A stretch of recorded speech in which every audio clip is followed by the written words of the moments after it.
الإصلاحات الاقتصادية التي اتخذتها الدولة للدواعي المعلومة والمبالغات المتفهمة. ومن بين تلك الإصلاحات الاقتصادية ما لامس قضية الدواء وأحدث حراكا داخليا وخارجيا كبيرا. لعلنا في هذا المؤتمر الصحفي نترك به الفرصة للأخ وزير الصحة لتبيان السياسات الدولة تجاه قضية الدواء وموقف الدولة وأجهزتها المختلفة من هذه القضية وموقفها القريب جدا من نبض الشارع والاستجابة له والتفهم لقضايا الشارع.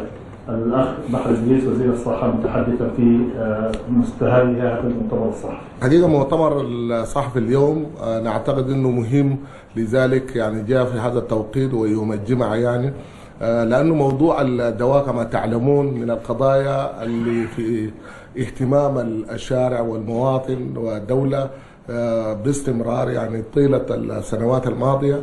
قد الوزارة اهتمت بهذا الأمر واتخذنا عدد من الإجراءات خلال السنوات الماضية تخفيفا للمواطنين، يعني سواء كان في القطاع العام الأدوية التي نقدمها للمواطنين من خلال القطاع العام من خلال الصندوق القومي للإمدادات الطبية للمؤسسات الحكومية المختلفة، أو من خلال الأدوية القطاع الخاص من خلال الاستيراد أو الصناعة الوطنية. يعني هنالك جملة من السياسات وأنتم في الإعلام متابعينها خلال الفترة الماضية. الآن حقيقة بعد الإجراءات الاقتصادية الأخيرة وتحريك سعر الصرف، وطبعا ده أكيد يعني كان أثره على كثير من الأشياء ولا شك طبعا أيضا في الدواء، ولكن في الدواء بالتحديد يعني حصلت بعض الإرباك وبعض الإشكال نتيجة لبعض الأخطاء تم ارتكابها يعني من الإخوة اللي كلفناهم حقيقة بمتابعة وترتيب أمر الدواء خلال الفترة الماضية. لذلك يعني حصل كثير من الغبش يعني في الأيام الماضية تعبات، خاصة موضوع قائمة الأسعار اللي نشرت خلال الفترة الماضية. وأنا أعلن من خلال المؤتمر الصحفي اليوم إلغاء يعني هذه القائمة تماما وتكوين لجنة، وجهنا بتكوين لجنة لإعداد قائمة جديدة يعني في وقت سريع إن شاء الله خلال الثلاث أيام القادمة إن شاء الله.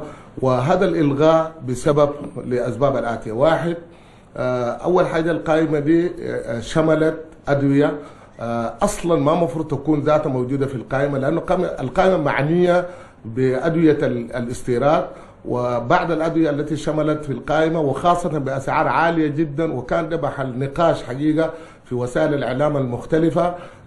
هي ما معنية أصلا بقائمة الاستيراد، لأنه الشركات الخاصة ما بتستورد هذه الأدوية لأنها هي أدوية غير مربحة، لأنه المواطنين عادة ما بيقدروا بيشتروا يعني من القطاع الخاص، وبالتالي الحكومة تجيب هذه الأدوية عن طريق الإمدادات الطبية وتخفض يعني سعر يعني أديكم أمثلة منها دواء الإبريكس اللي هو ده الدواء بتاع الكلى، المرضى بتاع الكلى المخفف يعني الدواء ده طلع في قائمة الإمدادات، القائمة مجلس الأدوية السموم ب 1028 في الوقت لأنه في إذا افترضنا إنه في القطاع الخاص يباع يعني عن طريق القطاع الخاص السعر لا يتعدى 300، لكن الإمدادات بتقدم فقط ب 80 جنيه للمؤسسات الصحية المختلفة يعني مستشفيات بصورة خاصة. وده خطأ قاتل حقيقة،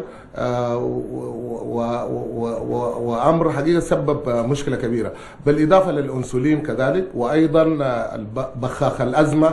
يعني هذه أمثلة من الأدوية اللي جاءت في القائمة، وهذا خطأ يعني كبير جدا سبب إشكال كبير يعني.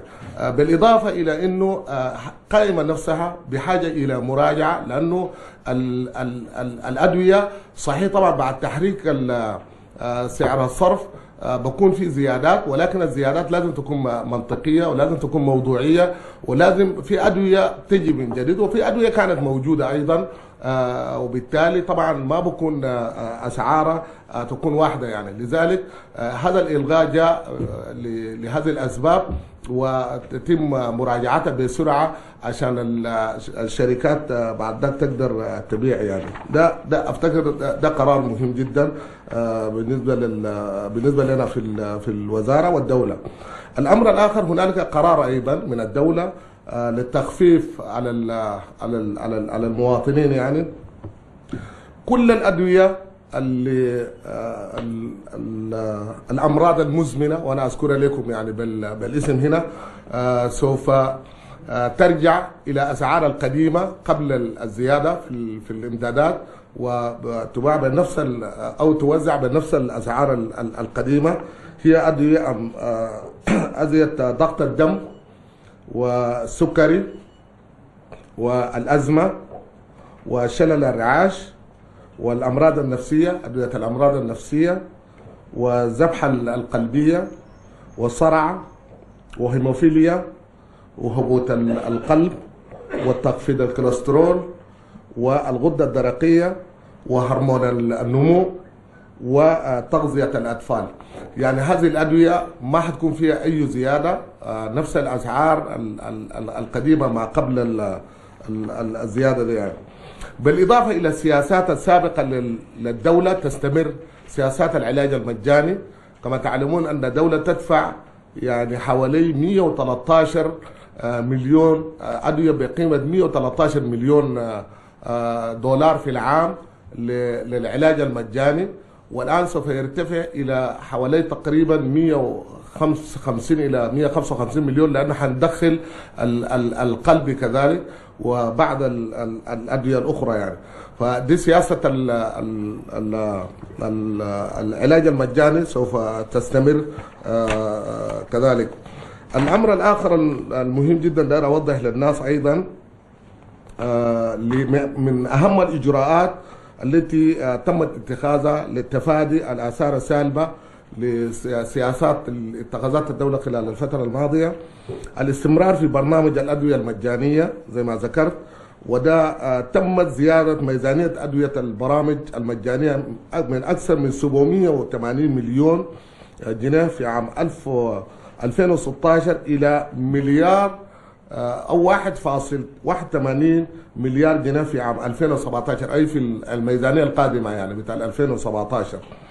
هنالك أكثر من 200 صنف تمنح مجانا طبعا في حوادث المستشفيات ولمرضى الكلى 27 صنف، و51 صنف لمرضى السرطان، و20 صنف لمستهلكات بنك الدم والهيموفيليا، و43 صنفا لعلاج المجاني للأطفال دون الخامسة. نمرة 2 طبعا أسعار الأمراض المزمنة، وذكرت لكم قبل شوية بالتفصيل. ده بالرغم من زيادة السعر يعني كان بعد الإجراءات دي، الإجراءات اللي اتخذت دي كان تمت زيادة حوالي 20% في الإمدادات، ولكن الآن حتى الدولة تخلت عن الزيادة ال 20% اللي ذكرت لكم، رجعت إلى الأسعار القديمة يعني. وده زي ما ذكرت لكم قبل، أفتكر ده قرار مهم. الأمر الآخر دار أقول لكم، عند مقارنة متوسط أسعار أصناف الإمدادات الطبية ومتوسط سعر لنفس هذه الأصناف يعني في السوق الدواء المحلي، نجد أقل بنسبة حوالي 50%.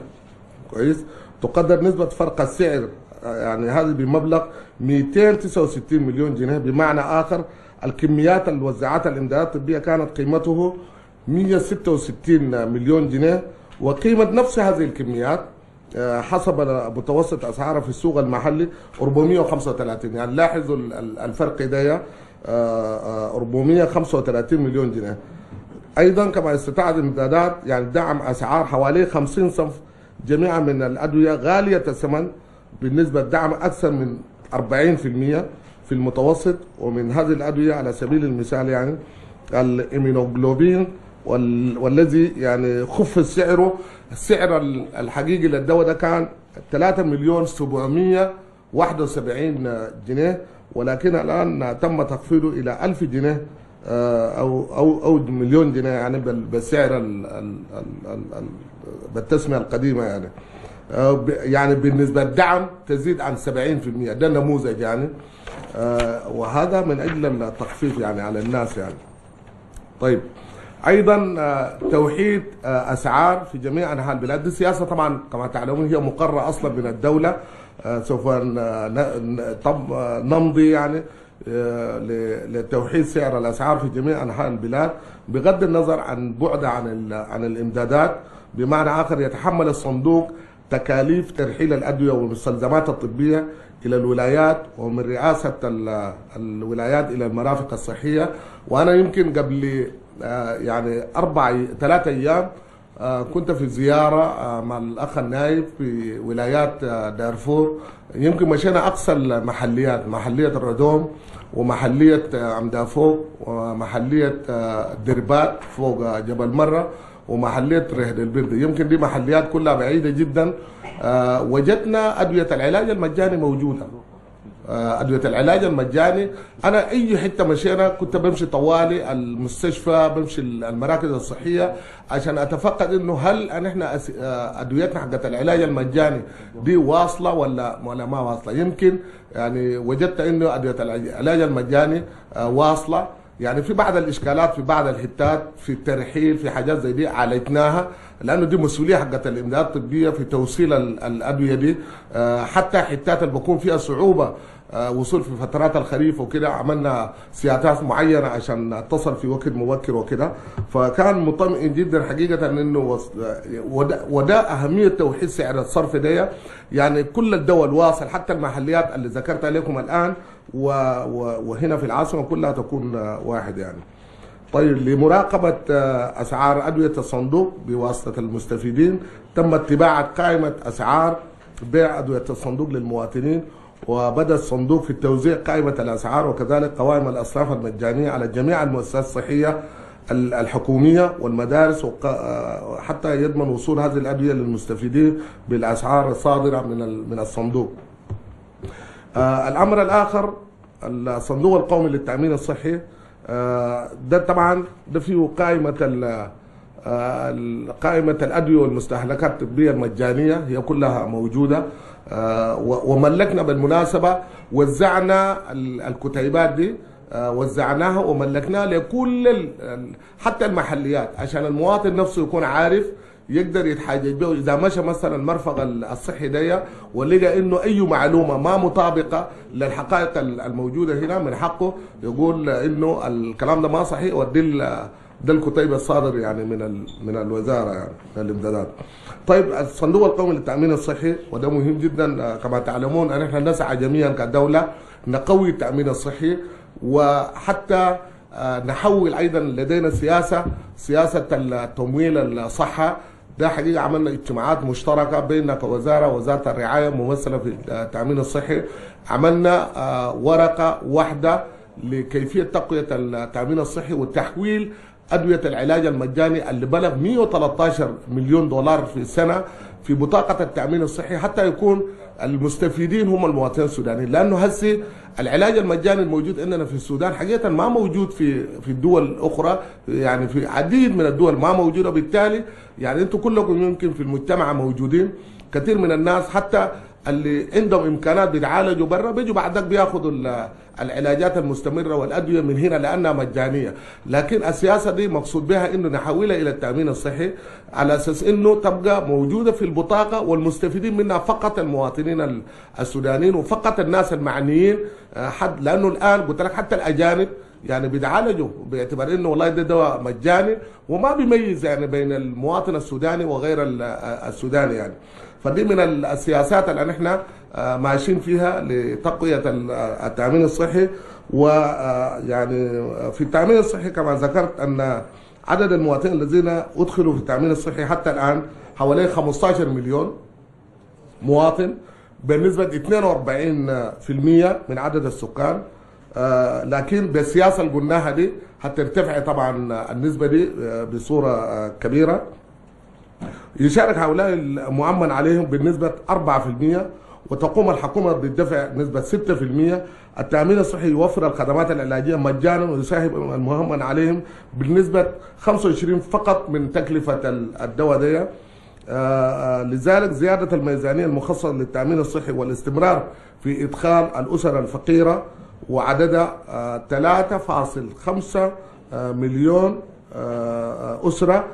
أسرة ما فردها أسرة. تم تغطية 1.8 مليون أسرة بالتأمين الصحي بنسبة 51%. تكلفة هذه الأسر في العام حوالي مليار جنيه في السنة، وسيتم إدخال 750 ألف أسرة في عام 2017 دي جديدة. في العام القادم 2017 جميع تكاليف إدخال الأسر الفقيرة تتحملها الحكومة. فأنا أعتقد أنه دي برضه من الإجراءات المخففة جدا. طبعا أنتم كما تعلموا أنه سياسة الدولة أصلا في إعادة هيكلة الدعم قصد يعني تحويل الدعم، بدل يكون دعم ده شامل للكل الفقير والغني، يعني قصد انه اعاده الهيكله دي تحويل الدعم الى المستحقين يعني الفقراء منهم. فدي من السياسات اللي يعني في هذا الاطار هكون في الفقراء بيكونوا مستفيدين بصوره كبيره من خلال التامين الصحي ان شاء الله. وايضا يعني السياسات اللي اتخذت سياسات عامه في اطار الدوله ككل، لكن افتكر في اطار الصحه وخاصه الدواء كان مهم، لانه في الفترة الماضية رغم من الإجراءات اللي نحن عملناها من حصائل صادر ومحاولة يعني توفير عملات صعبة من البنك المركزي للمستوردين، وأيضا دعم الصناعة الوطنية وزيادة الأموال اللي مخصصة للصندوق القومي للإمدادات الطبية لدعم المؤسسات الحكومية. ولكن في الأخير حقيقة لاحظنا حصل اختناق وحصل يعني فواتير كثيرة جدا تراكمت يعني في المجلس القومي للأدوية والسموم. ولاحظنا انه يعني الاجراءات اللي تمت في الدوله دي لابد ايضا انسحابها على القطاع الصحي وعلى الدواء، ولكن ليس طبعا بالشكل اللي زي ما ذكرتكم الاخطاء اللي ارتكبت وعلى عجل وسببت كثير من الاشكالات. فلذلك المراجعه الان ان شاء الله سوف تتم بصوره دقيقه وسريعه. طبعا هي اكيد بكون في زيادات، ولكن الزيادات تكون معقوله، وايضا نميز بين الدواء القادم من جديد وموجود الان وهكذا يعني. وكما نعلن لكم انه حقيقه النتيجه للاخطاء اللي تم ارتكابها يعني في اللجنه المختصه، تم اعفاء كذلك الاخ الامين العام للمجلس القومي للادويه والسموم، وسوف يعين ان شاء الله يعني امين عام جديد في وقت قريب يعني، حتى يعني تكون السياسات القادمه تكون سياسات ما يكون فيها حقيقه رش، ما حيكون فيها استعجال، ما يكون فيه مسبب يعني سياسات يعني زي الادويه اللي انا ذكرتها لكم قبل، انه هي اصلا ما المفروض كانت ترد حتى في القائمه، رغم انه القائمه نفسها كلها طلعت على اجل وفيها تشوهات كبيره، ولكن شملت اشياء اصلا ما المفروض تكون موجوده، وبالتالي ده كان سبب كافي لانه تم اعفاء الاخ الامين العام، وسوف يتم ان شاء الله امين عام جديد في وقت قريب يعني. بارك الله فيكم. شكرا جزيلا للاخ وزير الصحه لهذه الافادات المهمه جدا، واللي بدأين نلخصها ونذكر انه من جمله ما ذكروا من واحد الغاء التسعيره اللي صدرت للادويه بعد اعلان الاصلاحات الاقتصاديه الاخيره والصادره من المجلس القومي للادويه والسموم. من اثنين انه الدوله مستمره في السياسات المعلنه في دعم وتحمل كل الادويه اللي تمشي عبر التامين الصحي، واللي بيشكل حوالي 42% من جمله السكان و80% في ولايه الخرطوم مؤمن عليهم. كل هذه الادويه ستظل كما كانت، الدوله تتحمل فرق تحريك سعر الصرف المعلن. كذلك سياسه الدوله في العلاج المجاني للادويه للامراض المعلنه ستستمر الدوله فيها دون اي زياده. وكذلك إدخال 700,000 أسرة جديدة في التأمين الصحي في ميزانية العام 2017، وارتفاع كذلك ميزانية العلاج المجاني إلى مستويات قياسية جدا في العام 2015 نتيجة لإدخال أمراض جديدة. هذه هي السياسات المعلنة. وأخيرا توجيهات السيد رئيس الجمهورية بإعفاء الأمين العام للمجلس القومي للأدوية والسموم. هذا جملة ما ورد يعني تلخيصا لحديث السيد الوزير. نفتح فيه الفرصة للأسئلة. نرجو ذكر الاسم والوسيلة الإعلامية. السلام عليكم. خالد عبد العزيز وكالة رويترز الأنباء. سيد الوزير، أعلنت إلغاء القرارات السابقة بأسعار الدواء من قبل مجلس السموم والأدوية. الآن الأسعار السارية الآن يوم الليل وبكرة يأتوا قرارات يأتوا أسعار، هل الأسعار القديمة ولا الأسعار كان إعلان المجلس تم إلغاء؟ السؤال الأول. السؤال الثاني، ذكرت أن الأدوية المثمنة الجزء من الأمراض المثمنة حيتم ترجع للأسعار القديمة. هل الأدوية دي الشركات الخاصة تستجلبها؟ هل الشركات الخاصة تستجلبها الدولة احتاجت دولار بها تسعر نفس سعر الإمدادات الطبية المدعوم؟ طيب، بالنسبة للسؤال الخاص بالأسعار القديمة والجديدة، طبعا أنا ذكرت أنه بعد إلغاء القائمة وجهنا بتكوين لجنة. هي شكلنا لجنة في وقت وجيز إن شاء الله بيتم إنجاز القائمة الجديدة بالأسعار الجديدة، وبالتالي ما بكون فترة طويلة يعني بكون فيه تأثير. طبعا يا أخوانا أي حاجة يعني فيها قرارات كبيرة، فيها إجراءات مثل هذا، طبعا أكيد يعني في بعض الآثار أصلا، ولكن يعني نحن سوف ننجز هذا العمل في وقت وجيز عشان ما تكون فيه آثار سالبة كبيرة إن شاء الله. في سؤال ثاني تقريبا قريب لهذا السؤال، احسن اجاوب معه مع بعض، انه السوق عمل لمده اسبوع وهل بكون في استرداد للاموال دي وكده. طبعا ده حقيقه يعني سابق لاوانه الان. نحن بعد ما نشكل اللجنه وبعد ما نعمل ترتيبات الجديده في مجلس الادويه والسموم ان شاء الله تكون بيظهر لنا حجم الادويه نفسها. انا ذكرت انه في ادويه اصلا كانت موجوده لما اتخذنا القرارات دي كويس، وهذه الادويه دعمت على الاقل جزء منها بسعر البنك قبل التحريك سعر الصرف، وجزء منها طبعا بعد ما تم التحريك وتحدد الاسعار بيتم طبعا استيراده بالسعر الجديد، وبالتالي الان سابق لاوانه لكن في وقته ان شاء الله ننظر له.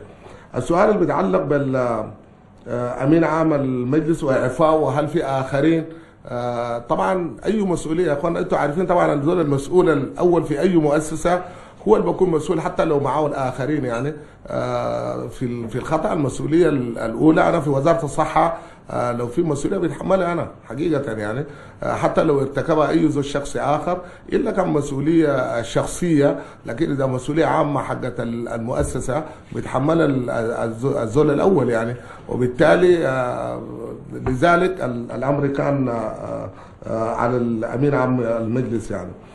ولكن طبعا نحن ما عندنا مشكله اذا ثبت اي اشخاص اخرين في مجلس او في اي مؤسسه من مؤسسات الوزاره عنده اخطاء بنحاسب يعني، ما بنجامل اي زول ان شاء الله. طيب، السؤال الخاص بوزيره الدوله، انا طبعا ذكرت لكم اعفاء الامين العام يعني، وبالتالي معناه ما في اي اعفاء اخر، والا لو في كان قلنا لكم يعني. السؤال الآخر بتاع سيتيزن الخاص بسلبيات وزارة الصحة والقطاع الصحي والتدهور الموجود، وأيضا هذا الأمر بسبب العقوبات الأمريكية.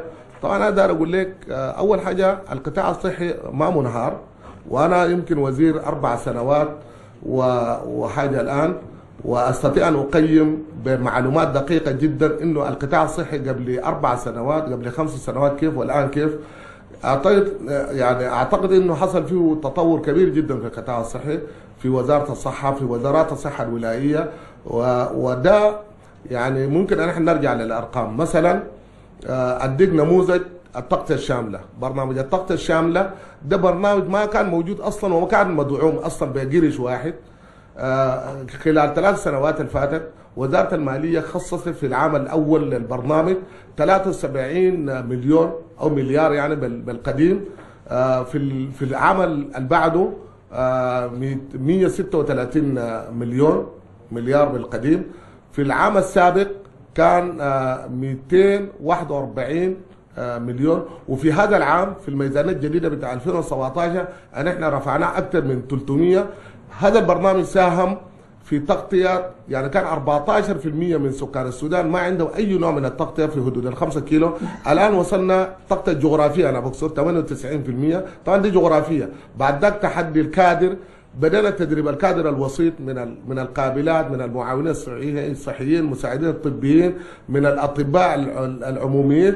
بعد ذاك ألحقناه بالنقل التخصصات الدقيقة إلى الولايات. لما بدأنا البرنامج ده كان في 234 أخصائي فقط في كل السودان خارج ولاية خرطوم. الآن وصل 1000 في الاجتماع الأخير لوزراء الصحة اللي عقدناه في مدينة نيالا قبل يمكن أسبوع تقريبا. يعني وصل العدد إلى 1026 أخصائي خارج ولاية خرطوم. يعني كده قارن بين 234 و 1006. يعني ده كله يسمى تدهور. انا اعتقد انه المعدات الكثيره والاخصائيين المشوا برا ما مشوا سعي. تم تهيئه البيئه بانه اديناه حوافز. الرئيس اصدر قرار ب1% من الموارد المخصصه للولايات للتحفيز الاخصائيين والقابلات، والحقوا بقرار اخر ب2%. ده كله تم تحفيز الاخصائيين المشدين. تم نقل معدات. طبعا كل اخصائي يا في تخصصه ما بقدر بيشتغل بها، لم توفر المعدات اللي هو المفروض يشتغل بها. تم نقل المعدات دي كلها، بالاضافه ايضا سكنهم، ترحيلهم. قد يكون في بعض الاشكالات هنا وهناك، لكن انا اقصد بالمجمل يعني الناس كلهم ما كان مشوا الا لانه اجراءات دي تمت. يعني تذكروا انه زمان غسيل الكلى كان في 24 مركز فقط كلها موجوده في خرطوم. كل الولايات دي كانوا بيجوا يغسلوا في خرطوم. الان بيجوا في 72 مركز باستثناء 28. الباقي دي كلها موجوده في ولايات السودان. الغسيل يكاد يكون هسه يعني ما في مواطن يعني بيجي من الولايات للغسيل، لانه مراكز الغسيل كلها موجوده بقت موجوده في الولايات. الان بدينا نفكر في الزراعه، لانه الغسيل نفسه هو مرحله مؤقته. يعني انت لابد في النهايه تنهي الحكايه دي بالغسيل. يعني في موضوع الدواء تذكروا انه الامدادات الطبيه بعد تحويله للصندوق يعني تم فيه عمل ضخم جدا. يعني عربات المبرره اللي بتنقل ادويه بشكل معمول يعني من بورسودان لمخازننا الرئيسيه هنا للمخازن الولايات الى المحليات. براه يمكن يكون كل ولايه الان عندها عربيتين مبررتين لنقل الادويه بالاضافه لعربيتين اداريتين. يعني فيه عمل ضخم جدا. وانا زي ما قلت لكم الان انا جاي من دارفور ومشينا ابعد المحليات في دارفور، الردوم، عمدافوق، دربات، ريهد البرد، ولقيت الدواء المجاني موجود هناك.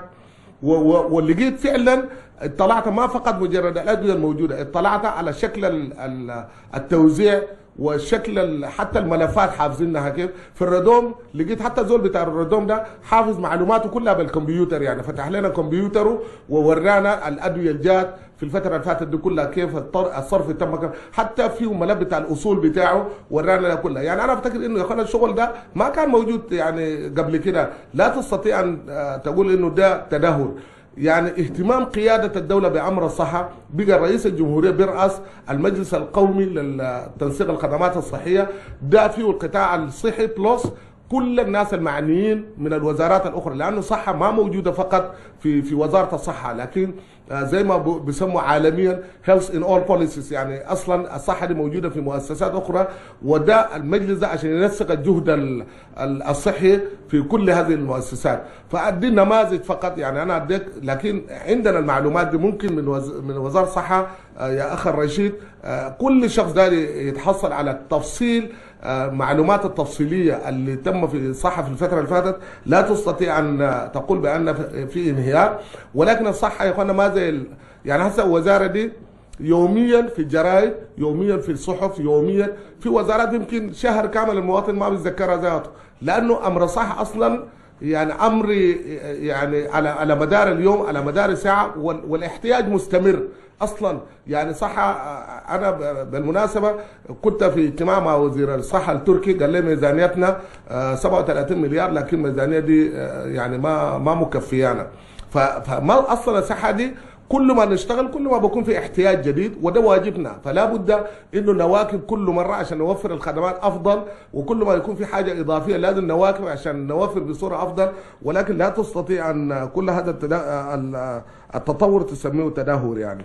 اما موضوع العقوبات انا بتفق معك، يعني في دراسه اتعملت لما المحقق الخاص للعقوبات لما جاء السودان وعمل دراسه، وفي كتيب يعني كتاب صدر، اكثر القطاعات تاثيرا من العقوبات الامريكيه قطاع الصحي. كويس؟ يعني كل الدراسه دي حقيقه شملت كل الوزارات، كل القطاعات، لكن وجد ان اكثر القطاعات تاثيرا للعقوبات الامريكيه القسريه على البلد من سنه 97 كان على القطاع الصحي، مع انه ده يتناقض تماما مع قوانين الامم المتحده اللي بيقول انه الصحه اصلا حق اصيل لاي مواطن، ما المفروض يكون في اي عقوبات بتاثر على المواطنين. ونحن عندنا جهود كبيره على اساس انه لا بد من رفع هذه العقوبات الظالمه يعني على الصحه، ولكن اكيد كلامك بتاع العقوبات صحيح، العقوبات مؤثره بشكل كبير جدا على الصحه وللبلد ككل يعني، لانه برضه لا تستطيع ان تجزي الصحه من بقيه قضايا البلد باعتبار انها متداخله مع بعض يعني. اما موضوع المحارق اللي ذكرت انه صدت الابواب يعني امامك، انا افتكر انت ما اتبعت الاجراءات الصحيحه، بس ما عندنا اي مشكله الان. انت لو جيت يعني عندك خطاب، ما وصلنا خطاب منك اصلا انك انت فعلا عندك، ما اعتقد انه اذا كان عندك خطاب او ملف، والله انا عندي القضيه الفلانيه دي داير اناقش معاكم كان مع الوكيل ولا معي انا، ما على الاقل تجد منه تعليق حتى لو رفض. كويس؟ وده ما بحصل الرفض ده قبل ما يعرفوا موضوعك شنو واهميته شنو كده. لكن انت لو عندك واحد صاحبك ولا كده جيت قلت له يا اخي انا داير الاقي الوزير، انا داير اقابل الوكيل وكده، يعني اكيد طبعا يعني ممكن يصدم انك تلاقي ويصدم انك ما تلاقي، لانه برضه مسؤوليه حقت الدوله دي مسؤوليه كبيره جدا. احنا اليوم كله يعني جارين في اجتماعات، في متابعات، في قضايا زي دي كثيره، بالتالي يعني ما بكون الزول متاح كل الوقت، لكن انا اعتقد انه احنا متاحين، ما عندنا اي مشكله. الان انت تستطيع ان تقدم رؤيتك لي مباشره ونناقش ونشوف. احنا اصلا في النهايه شغالين للبلد، شغالين للمواطن، يعني ما عندنا مصلحه، ما عندنا اي مصلحه. خلي اي زول يتحدى يقول لي عندي اي مصلحه في الصحه دي، انا قاعد 4 سنوات حاجه ما عندي اي مصلحه في الصحه دي اصلا. عشان كده لو عندك اي طرح يعني فيه مصلحه للمواطن احنا بنقبله ونعمل، حتى لو صلاحيات اللي بيعمل بها ما في يدنا، نصل الجهات الاخرى عشان نقدر نسهل لك الاجراء ان شاء الله يعني. اما موضوعك بتاع انه انا والله داير اقول وانا خايف وكده، يا اخوانا انت خليك انسان لازم يبقى حر، الحق ده تقوله قدام اي زول، عجبه يقبل، عجبه ما يقبل، يعني ما تخاف من اي زول وقول قولك زي ما داير في اي وقت يعني. ايوه اخونا من سونا قال انه الدوله مسؤوليتها انه تخدم الاجنبي والسوداني، وطبعا كلامك ما صح. طبعا الدوله مسؤوله انه توفر الامن للاجنبي، كويس، ولكن الدوله ما مسؤوله انه تطعم الاجانب وتوفر لهم الدواء يعني اصلا، وخاص توفر الدواء بمعنى انه انت توفر الدواء لمؤسسات الدوله، لكن ما الدوله ما مسؤوليتها انه توفر دواء مجاني للاجانب اصلا. وريني دوله واحده في العالم توفر دواء مجاني للاجانب. نحن لانه الدواء المجاني حقنا حتى الان ما في الضوابط اللي بتخلي انه تتحصر على المواطنين السودانيين، فالاجانب مستفيدين من الحكايه دي. ولكن احنا القصه ما فقط الحته دي، احنا دايرين ننقل الدواء المجاني وندعم التامين الصحي، نقوي التامين الصحي. في النهايه احنا دايرين كل المواطنين السودانيين دول يكون عندهم بطاقه تامينيه، لما نمشي نقدموا بطاقتهم دي بيلقوا كل الخدمه اللي هم دايرينها. حتى الان نحن صحيح لا ندعي انه الامر ده متوفر بشكل جيد، ولكن يعني السياسات اللي بدينا فيها اعتقد انه نصل. طالما التامين الصحي قبل كده يعني قبل سنوات قليله، سنتين كان يعني 27%، الان وصل 42% بالسياسات الجديده دي. وفي بعض الولايات زي ما ذكر الاخي ياسر جبيل، في زي ولايه خرطوم مثلا 80%. اذا معناه انا افتكر السياسات دي هي صحيحه ونمشي فيها، وبسياسه تمويل الصحه اللي ابتدرناها السنه ممكن نصل للاهداف بشكل جيد. يعني موضوع الشركات ال 34 قال الاخ من التيار قال انه في ناس متورطين من الوزاره. اديني طوال الاسم الان وعلى الهواء مباشره، وبعض القنوات افتكر ناقل الحكايه دي على الهواء مباشره. ادينا طوالي كان في صلاحياتي انا برفدهم هسه، ده كان في صلاحيات الرئيس وودي لهم طوالي يرفدهم، ما في اي مشكله. ورينا منو من مسؤولين وزاره الصحه متورطين يعني انا حسب علمي ما في مسؤول من وزاره الصحه عند اي علاقه، بالعكس حتى مجلس الادويه والسموم الشركات دي زورت وثائق مجلس الادويه والسموم، وده سبب بالتحريات. والاخ وزير العدل يعني انتم تذكروا انه اتكلم ورى انه قال في مسؤولين من البنك المركزي تورطوا قال في موظفين مش مسؤولين، قال في موظفين من البنك المركزي تورطوا في الحكايه دي. لكن احنا اصلا ما جانا اي معلومه لا من الجهات المحققه، كان وزاره العدل ولا القضاء ولا حتى التحريات التمت يعني من الاجهزه المختصه دي، ما جانا اي معلومه زي دي. فانت لو عندك قول لي بالاسم مباشره، قول فلان الفلاني ده مسؤول ومتورط في الحكايه دي، نحن نتحقق طوالي. اذا ثبت المساله دي زي ما قلت لكم، انا بديك فرصه بعدك تقول ان شاء الله لانه قربت انتهي يعني. طيب الموضوع الخاص بتاع الشروق ده جاوبناه على السؤال الاول. تلفزيون السودان تدابير مراقبه الدواء ان شاء الله. نحن يعني مجلس الادويه والسموم يعني المجلس حيقوم ان شاء الله في الفتره القادمه بعمل رقابي كبير بالتنسيق كذلك مع الولايات مع ادارات الصيدله كذلك. كما تعلمون المجلس حتى الان ما في انتشار في الولايات، ودي واحده من نقاط الضعف الموجوده في المراقبه عندنا. في تكليف بشكل مؤقت لادارات الصيدله، وده طبعا امر يعني طبعا ما فيه مخل، لكن ما كان عندنا طريقه، لانه دي ادارات تنفيذيه في النهايه.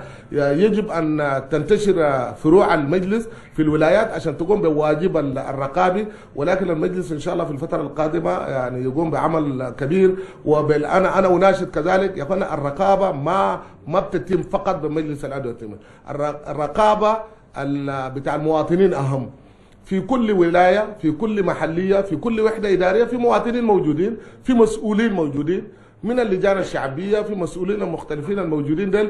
المفروض يكون الرقابه رقابه المجتمع كله، رقابه المجتمع. يعني انتم كلكم تعلموا في الغرب الان مثلا يعني واحدة من الآليات القوية لعدم وجود الفساد الرقابة المجتمعية يعني. فلذلك نحن برضه نناشد يكون في رقابة مجتمعية قوية جدا.